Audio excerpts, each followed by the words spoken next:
Next, यदि कोई सर्वनाम भिन्न भिन्न पुरुषों से, अलग अलग व्यक्तियों से एक से अधिक संज्ञा या सर्वनाम बताता है तो थर्ड पर्सन के बजाय हम फर्स्ट पर्सन प्लूरल में होगा। उदाहरण के लिए, you and I have done our duty. अंग्रेजी में याद रखिए, शिष्टता के लिए आई एंड यू नहीं बोलते, पहले हम दूसरे को संबोधित करते हैं, you and I, Hari and आई, ना कि आई एंड हरी। ही एंड आई, ऐसा नहीं बोलते आई एंड ही। आई को हमेशा शिष्टता के नाते बाद में संबोधित करते हैं, स्वयं को अंग्रेजी में बाद में संबोधित करते हैं, शिष्टता के नाते, कर्टसी के नाते। यू एंड ही, वहाँ पर you and he, Hari and I and Hari नहीं, ये बात को ख्याल रखेंगे, आई एंड हरी नहीं। सो फर्स्ट पर्सन प्लूरल होगा तो उचित होगा। Coming back to this point, in this you must remember, यदि कोई सर्वनाम अलग अलग व्यक्तियों की एक या अधिक संज्ञा अथवा सर्वनाम को बताता हो, एक या अधिक संज्ञा या सर्वनाम को बताता हो, तो थर्ड पर्सन के बजाय, अन्य पुरुष के बजाय हम उत्तम पुरुष फर्स्ट पर्सन का उपयोग करते हैं। और फर्स्ट पर्सन हमेशा आखिरी में आता है शिष्टाचार में। You and I, he and I, they and us, वे और हम और वे नहीं होगा, वे और हम। तो पहले हम दूसरे को संबोधित करते हैं, ये शिष्टाचार के नाते, मैं बार बार उस शब्द का उपयोग कर रहा हूँ, कर्टसी के नाते, COURTSEY, कर्टसी यानी शिष्टाचार। मैंने एक शब्द का उपयोग किया था पूर्व में, कर्म कारक, और कर्म कारक को अंग्रेजी में क्या बोलते हैं? एक्यूजेटिव। आपको याद होगा कि एक्यूजेटिव कर्म कारक क्या है, और उस पर पुनः मैं बात ना करते हुए मैं आगे बढ़ता हूँ, ये मानते हुए कि आप क्रमबद्ध तरीके से समझते हुए आगे बढ़ रहे हैं और ये सुनिश्चित कर रहे हैं कि पुराना पाठ आपको अच्छी तरह समझ में आ रहा है। आई, ही, शी, वी, दे, ये जो पुरुषवाचक सर्वनाम हैं, क्या है? पुरुषवाचक सर्वनाम। इसे यदि हम कर्म कारक एक्यूजेटिव के रूप में करें तो मी हो जाता है। आई का क्या हो जाता है? मी। ही का क्या हो जाता है? हिम। शी का हर, दे का देम, और वी का अस। आई का मी, मैं, और मी माने मेरा, मी माने मैं। कर्म कारक हो रहा है। मैं क्या हो गया? मी कर्म कारक, हिम कर्म कारक, हर, अस, देम, ये सब कर्म कारक। तो ये सर्वनाम समुच्चय बोधक एंड और द्वारा जोड़ते हैं तो मी के स्थान पे आई के प्रयोग की अशुद्धि ज़्यादा करते हैं लोग, बहुत प्रायः।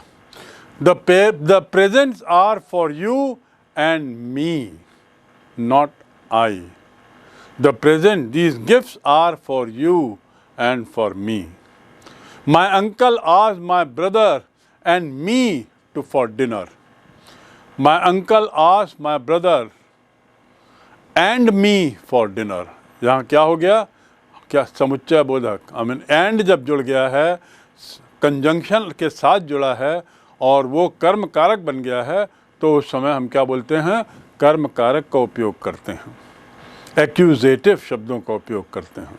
आई का मी होता है, ही का हिम होता है, शी का हर होता है, दे का देम, और वी का अस। नेक्स्ट, बट का प्रयोग।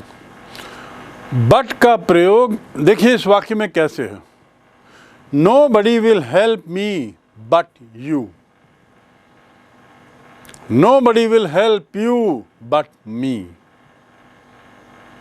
ऐसे बट का प्रयोग प्रीपोजिशन की तरह हुआ है।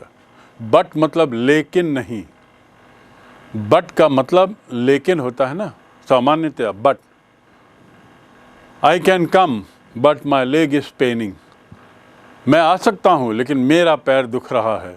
तो बट का मतलब लेकिन। लेकिन यहाँ पर बट का उपयोग किस रूप में हुआ है? प्रीपोजिशन की तरह। प्रीपोजिशन की तरह जब होता है, nobody will help you but me, except me, except, तुम्हारे अलावा और कोई मेरी मदद नहीं करेगा, तो वहाँ मी जो है वो क्या हो गया? कर्म कारक, और प्रीपोजिशन की तरह हुआ है। इस तरह बट के पश्चात कर्म कारक का प्रयोग करते समय थोड़ी सावधानी बरतें, which is it's a very high level English. तो आप प्रैक्टिस करेंगे तभी आएगा इस तरह का उपयोग। Nobody will help, nobody will come but him, nobody will accept but him, अपनी गलती कोई स्वीकार नहीं करेगा केवल उसके। तो बट का मतलब यहाँ केवल हो गया, लेकिन नहीं। सामान्यतया बट का अर्थ होता है लेकिन, लेकिन यहाँ केवल। Nobody but me will help you, कोई नहीं, केवल मैं तुम्हारी मदद करूँगा। अब चलिए हम 6-7 कुछ वाक्य देखते हैं और उसमें सर्वनाम छांटना है आपको, और सर्वनाम छांटना है और ये बताना है ये सर्वनाम किसके लिए आए हैं। आप समझ गए? You have to identify pronoun and tell me the pronoun has come for which noun, किसके लिए आया है, which noun, which noun is it replacing or indicating?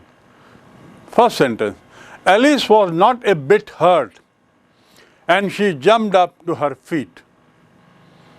Alice was not a bit hurt and she jumped up to her feet. अब इसमें सर्वनाम कौन सा है? सर्वनाम है सबसे पहला she, उसके बाद her। ये किसके लिए आया है? शी शब्द किसके लिए आया है? एलिस के लिए। हर किसके लिए आया है? एलिस के लिए। और एलिस बार बार ना बोल करके Alice was not a bit hurt but Alice jumped up to Alice's feet in a moment. कैसा लग रहा है? कितना वाहियात लग रहा है। तो इससे बचने के लिए हम सर्वनाम का उपयोग करते हैं संज्ञा की जगह। तो ये आप समझ गए। दूसरा, there were doors all round the hall. There were doors all round the hall, but they were all locked. But they were all locked. पूरे हॉल के चारों तरफ दरवाजे थे लेकिन सभी बंद थे। लेकिन सभी दरवाजे बंद थे। तो दरवाजे दो बार ना बोल करके हम क्या बोलेंगे? लेकिन वे सब बंद थे। तो वे क्या है? सर्वनाम है। तो यहाँ पर क्या हुआ? दे। There were doors all round the hall, but they were all locked. Next, I wish I hadn't cried so much. I wish I had not cried so much. काश मैं इतना नहीं रोती। काश मैं इतना नहीं रोती। ये इन्वर्टेड कॉमा में लिखा है, देखिए। मतलब कोई बोल रहा है और उसने जैसा बोला है उसको वैसे ही का वैसे यदि लिख दिया जाता है तो वो कोटेशन उद्धरण हो जाता है और इन्वर्टेड कॉमा में लिख देते हैं।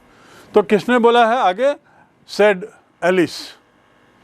आई wish I hadn't cried so much, said Alice. यहाँ पे सर्वनाम कौन सा है? आई। दोनों बार जो आई आया है वो एलिस के लिए। Alice wished that Alice hadn't cried so much, said Alice. यही तो मीनिंग हुआ। Alice wished that Alice hadn't cried so much, said Alice. बार बार ना कह के हम उसको क्या बोलें? तो एलिस जब बोल रही है तो क्या बोल रही है? काश मैं उतना नहीं रोती। तो एलिस ने कहा काश मैं उतना नहीं रोती। तो मैं जो है वो सर्वनाम है, आई जो है वो सर्वनाम है।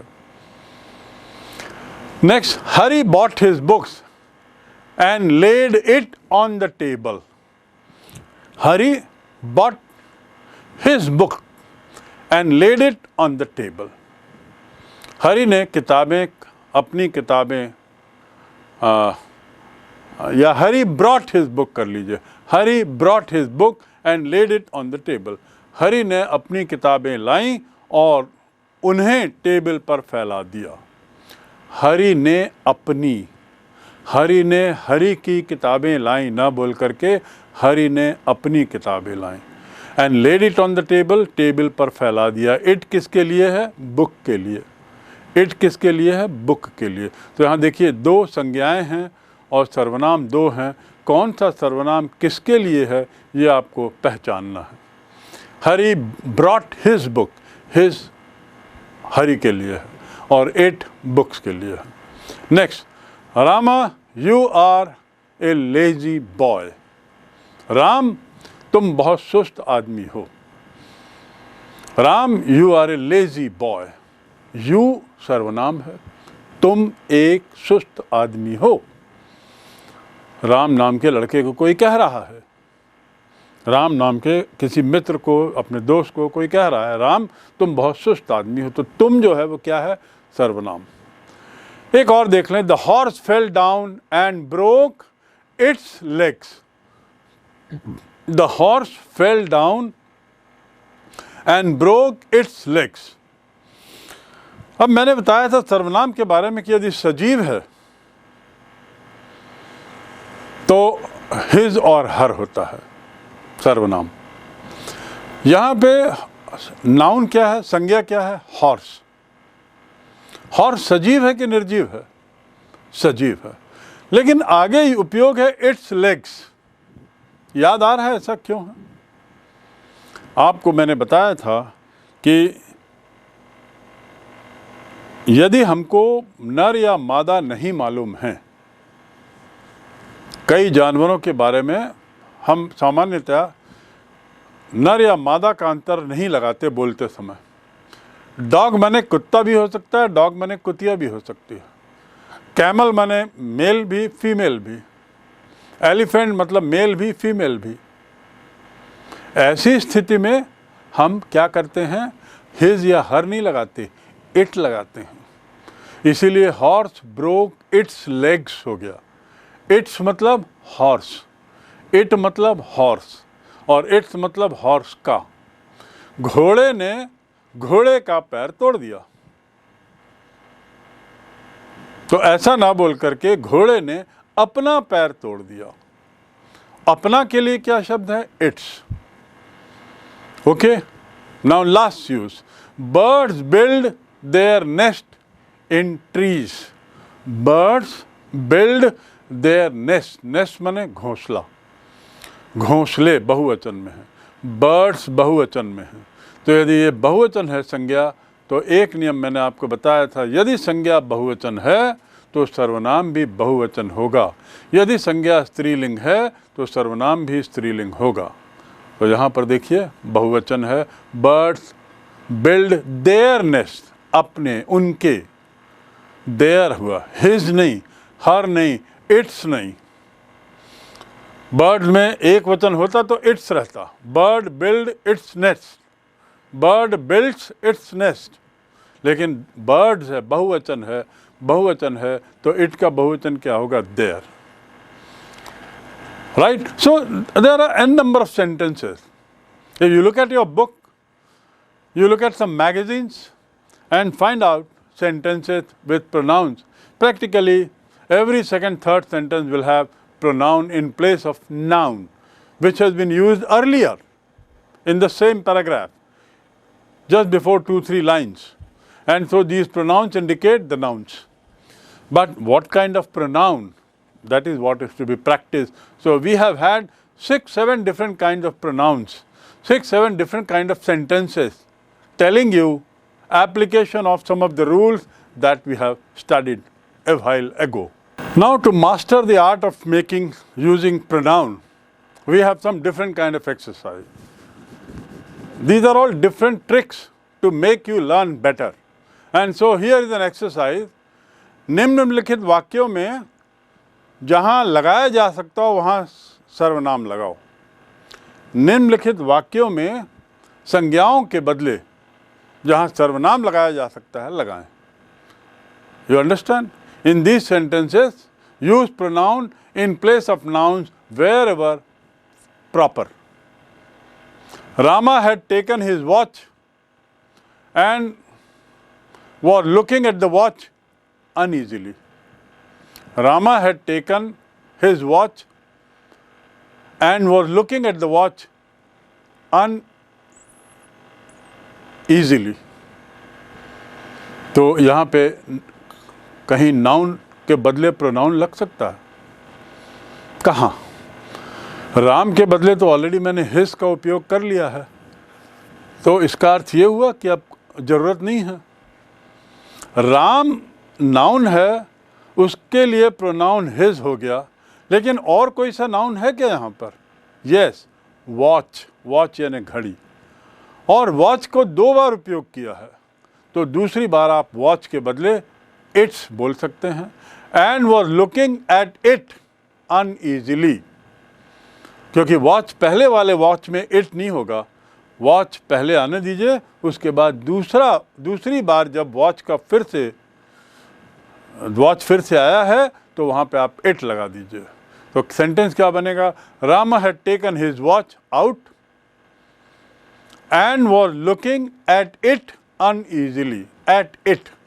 एट द वॉच, तो इट किसके बदले आया? The watch.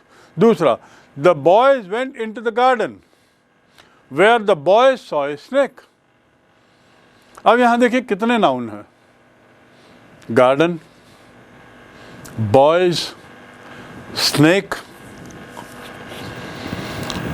इसमें आपको एक प्रोनाउन जोड़ डालना सही तरीके से। तो किस में डालेंगे? क्या बॉयज को हटाएंगे? The boys went into the garden के बदले आप बोलेंगे they went into the garden. They मतलब कौन? तो बॉयज को नहीं हटा सकते। Boys went into the garden, garden के बदले आप कुछ और डाल सकते हैं? नहीं। Where the boys saw a snake, the boys saw it बोलेंगे, फिर सवाल आएगा क्या? तो स्नेक भी एक ही बार आया है नाम, इसलिए उससे भी नहीं हटा सकते। बॉयज यहाँ देखिए 2 बार है। The boys went into a garden where they saw a snake. Boys, the boys के बदले आप बोलेंगे दे सॉ ए स्नेक। तो यू कैन अंडरस्टैंड कि संज्ञाओं के स्थान पर सर्वनाम कहाँ पर कैसे लगाते हैं। सर्वनाम किसी संज्ञा के बदले यदि लगाते हैं तो पहली बार वो संज्ञा वैसी ही रहती है, संज्ञा ही रहती है। जब वो संज्ञा का उपयोग दोबारा होता है आगे, तो वहाँ पर संज्ञा के बदले सर्वनाम लगाते हैं।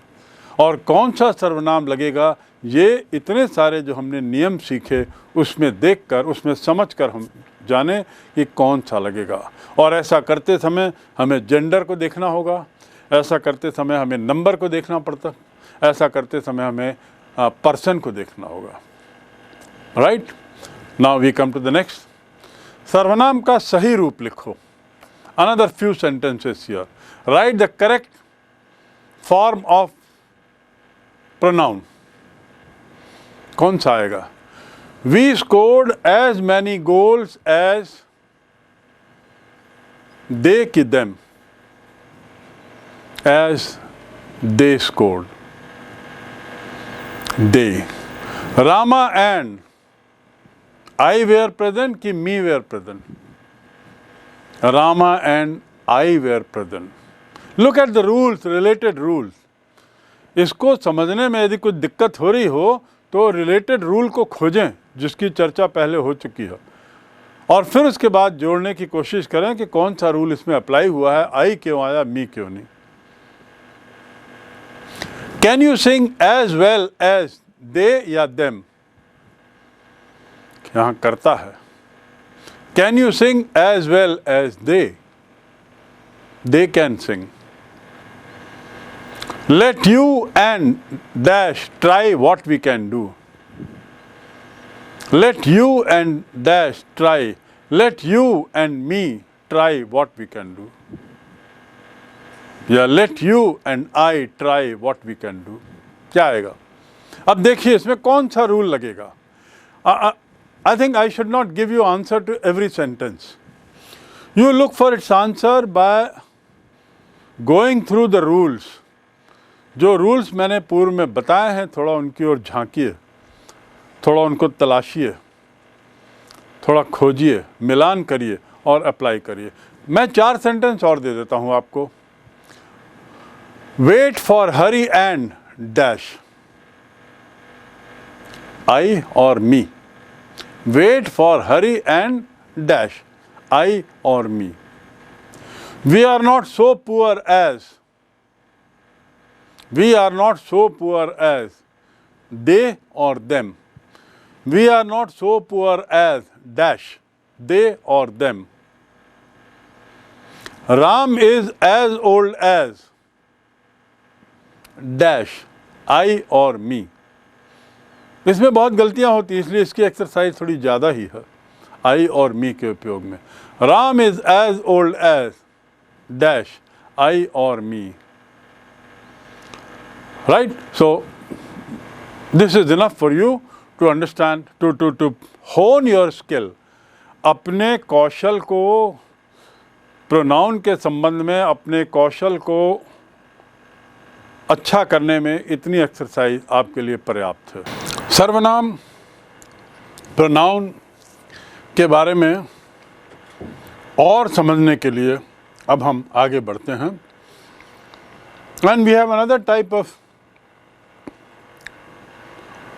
वर्ड फॉर प्रोनाउंस और type of pronoun, you might say निजवाचक और बलात्मक।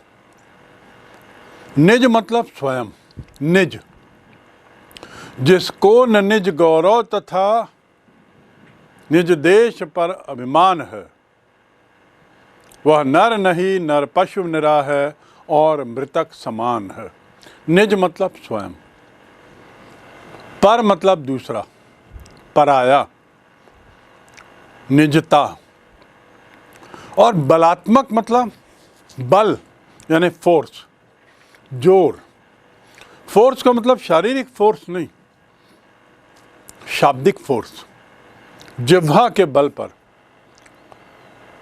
जोर देना, एक्सप्रेशन के बल पर जोर देना, भाव के बल पर जोर देना, उसे हम कहेंगे निजवाचक और बलात्मक सर्वनाम। और अंग्रेजी में कहते हैं रिफ्लेक्सिव एंड एम्फैटिक प्रोनाउन। एम्फैटिक मतलब क्या होता है? आई टोल्ड यू एम्फैटिकली, मैंने जोर देकर कहा था तुम्हें कि मत जाओ, that don't go. He told me emphatically, जोर देकर उसने कहा। He gave emphasis on this word, उसने इस शब्द पर जोर दिया। एम्फेसिस मतलब जोर, तो बलात्मक, जोर देना, बल लगाना, ज़्यादा उसमें ताकत लगाना, ज़्यादा ध्यान खींचने का प्रयास करना, उसमें वहाँ पर है एम्फैटिक प्रोनाउन। अब ये देखिए कौन से, ये वाले प्रोनाउंस कौन से हों। निज वाले प्रोनाउन वो हैं जिसमें आखिरी में हम क्या करते हैं, SELF या बहुवचन में SELVES लगाते हैं। SELF या SELVES। एक वचन यदि है सर्वनाम, सर्वनाम एक वचन है तो इसमें एक वचन लगेगा SELF।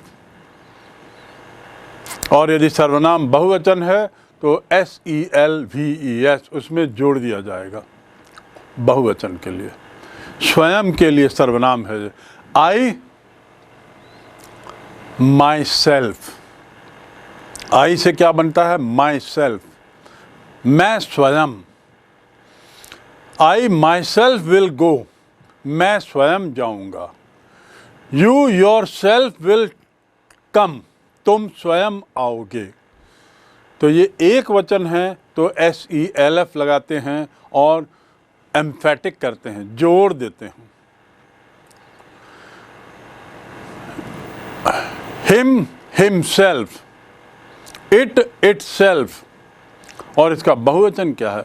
अवर, आई का मी का अवर सेल्व्स, SELVES, क्योंकि अवर बहुवचन है, योर सेल्व्स, देम सेल्व्स। तो ये क्या कहलाएंगे? ऐसे नाउन जिसमें जो रिफ्लेक्सिव और एम्फेटिक हैं, ऐसे प्रोनाउन, उन्हें हम क्या कहते हैं? Compound personal pronoun. Compound personal pronoun. इन सर्वनामों को हम निजवाचक संज्ञा भी कहते हैं। निजी नहीं, निजवाचक, जो स्वयं को बताते हैं। आई हर्ट माई सेल्फ, स्वयं को बताते हैं।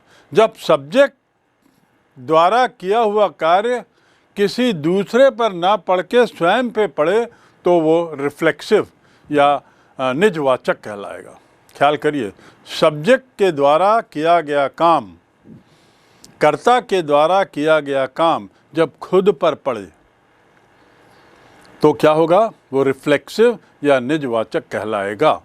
आई hurt myself, you hurt yourself, he hurt himself, उसने अपने स्वयं को, कर्ता कौन है?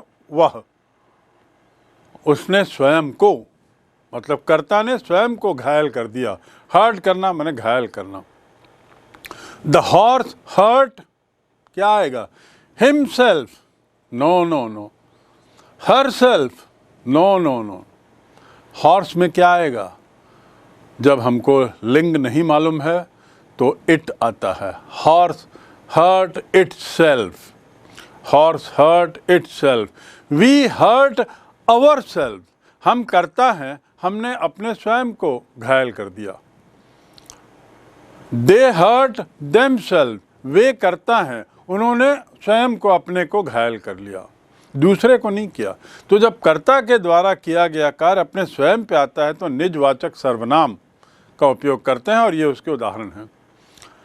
रिफ्लेक्सिव प्रोनाउन में प्रत्येक क्रिया के कर्म की तरफ प्रयोग किया जाता है तथा क्रिया के कर्ता द्वारा किसी निर्दिष्ट व्यक्ति या वस्तु को सूचित करते हैं, जो इस बात इन उदाहरणों में स्पष्ट है। स्वयं को सूचित कर रहा है। I myself, you yourself, they themselves, she herself, he himself. He एक वचन है, लड़का है, उसका कर्म क्या बनेगा? Him, right? So this way we can understand what is निजवाचक प्रोनाउन। निजवाचक प्रोनाउन, जिसे हम अंग्रेजी में रिफ्लेक्सिव भी कहते हैं, रिफ्लेक्सिव प्रोनाउन। और वैसे ये सब किस में आते हैं, किस कैटेगरी में आते हैं? Compound personal pronoun.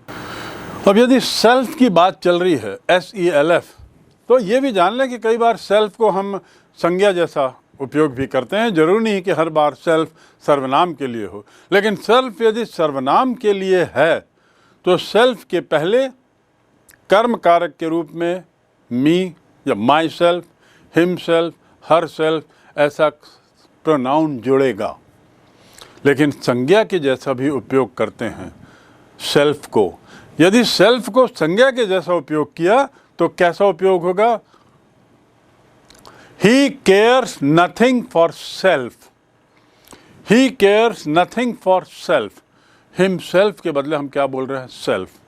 तो सेल्फ क्या हो गया? संज्ञा हो गई। He thinks much of self, वो अपने बारे में बड़ा सोचता है, बड़ा ऊंचा सोचता है, अपने को बड़ा ऊंचा समझता है। जब ऐसा बोलना हो तो हम क्या बोलते हैं? He thinks much of himself. तो हिम को गायब कर दिया और सेल्फ लगा दिया तो सेल्फ क्या हो गया? संज्ञा हो गया, उसमें ही या हिम नहीं है। ये हुआ रिफ्लेक्सिव, निजवाचक। कंपाउंड पर्सनल प्रोनाउन में निजवाचक प्रोनाउन। अब बलात्मक क्या है? एम्फेटिक क्या है? जोर देने वाला क्या है? जो अभी हमने पढ़ा उसमें हमने देखा जब कर्ता स्वयं के लिए कुछ कर्म कर रहा है, उसका कर्ता के द्वारा किए गए कार्य का प्रभाव स्वयं पे पड़ रहा है, तब होता है, तब वहाँ पे आता है। लेकिन अब इस वाक्य को देखो, I will do it my self,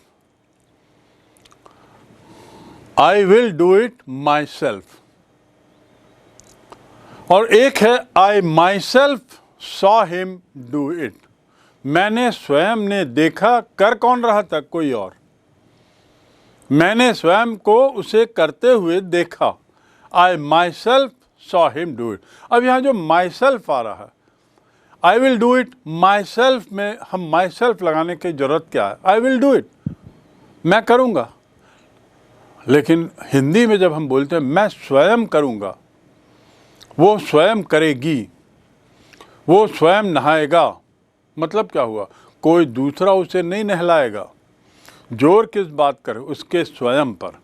जब ऐसा हम जोर देते हैं, I will tell him myself, नहीं नहीं तुम मत बताना, मैं खुद उसे बताऊंगा, मैं स्वयं उसे बताऊंगा। मैं स्वयं में मैं जोर दे रहा हूँ, बल लगा रहा हूँ। ये बलात्मक है, ये निजवाचक नहीं है। I hope you are very clear about the difference between निजवाचक and बलात्मक. You are very clear about reflexive and emphatic. Emphatic में अपने लिए जोर दे रहा। She herself says so. वो खुद ऐसा कहती है, वो स्वयं ऐसा कह रही है। She herself says so. यहाँ जोर दे रहे हैं, तो ये बलात्मक हो गया। He himself did it. उसने स्वयं किया है वो भाई, दूसरों से नहीं करवाया, उसने स्वयं किया। He hurt himself. उसमें क्या हो रहा है? He hurt himself. He said himself. उसने स्वयं ने कहा है। He hurt himself. ने स्वयं को चोट पहुंचाई है। ये तो निजता हो गया, निज पर। और मैं अभी क्या बोल रहा हूँ? She herself, himself said. He himself said. उसने स्वयं ने कहा है। तो मैं जोर देने के लिए स्वयं शब्द के लिए himself लगा रहा हूँ। उसने कहा है, पर्याप्त है। लेकिन जोर देना हो तो मैं क्या बोलूँगा? किसी और ने नहीं कहा, उसने कहा है। ऐसे में उसको बलात्मक सर्वनाम कहेंगे या एम्फेटिक प्रोनाउन कहेंगे। The town itself is not very large. The town itself, वह शहर स्वयं बड़ा नहीं है। स्वयं जब शब्द आता है, they themselves admitted their guilt, उन्होंने स्वयं स्वीकार किया। भाई मैंने उन पे जोर नहीं दिया, मैंने उन पर दबाव नहीं डाला था स्वीकार करने के लिए अपनी गलतियां। उन्होंने स्वयं स्वीकार कर लिया कि उन्होंने गलती की है। स्वयं स्वीकार कर लिया का अर्थ क्या हुआ? जोर दे रहे हैं। किसी का दबाव नहीं था उन पर, किसी ने धमकाया नहीं, उन्होंने स्वयं स्वीकार कर लिया। सो दिस इज कॉल्ड बलात्मक प्रोनाउन, बलात्मक सर्वनाम और एम्फेटिक प्रोनाउन। एम्फेटिक मतलब जोर देने वाला, right? So let's do some exercise. By way of exercise, we would learn a bit better on what is emphatic and what is reflexive. I will go myself. I will go myself. क्या है ये? Emphatic और reflexive? This is emphatic. मैं स्वयं जाऊंगा, तुम नहीं जाओगे। I will go myself. Rama has hurt himself. ये बड़ा सरल उदाहरण है क्योंकि ये उदाहरण पहले किया है। तो ये क्या आएगा? निजता, reflexive pronoun. Rama has hurt himself. We often deceive ourselves. Deceive मतलब धोखा देना। We often deceive ourselves. हम अपने स्वयं को धोखा देते हैं। ये क्या है? This is again स्वयं को जोर दे रहे हैं। दूसरे को धोखा नहीं देते, अपने को देते हैं, अपने स्वयं को देते हैं। Emphatic. Next is I my self heard the remark. मैंने स्वयं सुना, मैंने स्वयं सुना है। तो यहाँ स्वयं पे जोर दे रहे हैं, तो एम्फेटिक है। Quit your self like man. Quit your self like man, आदमियों की तरह छोड़ दो। Quit yourself like men.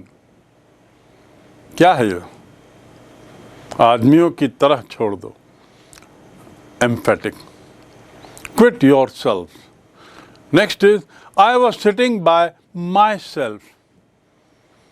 मैं अपने तई बैठा हुआ था। मैं स्वयं बैठा हुआ था नहीं, मैं अपने तई बैठा हुआ था। तो ये क्या होगा? निजता। Let us note down 5 more sentences as practice exercise. The dog choked himself.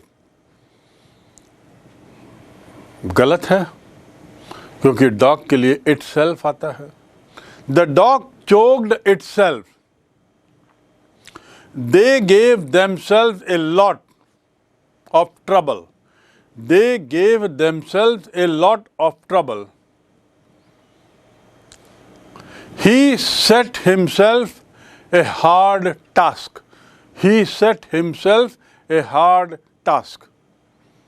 Fourth, they enjoyed themselves.